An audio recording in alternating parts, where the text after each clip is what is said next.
Picture yourself in a delightful cafe with a tempting menu of sumptuous cakes and pastries. You're a dessert enthusiast, but also a type 2 diabetic. Does that mean you have to deny yourself this pleasure? No. There's a palette of your substitutes that can keep your sweet tooth happy while making sure your blood glucose levels don't spike.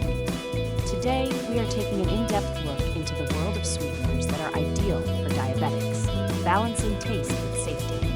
From the natural taste of stevia to the zero-calorie wonders of erythritol, we explore how various non-sugar sweeteners affect your blood sugar levels, their safety profile, and how they could slot into your daily eating. Do these sugar substitutes have a place on your table?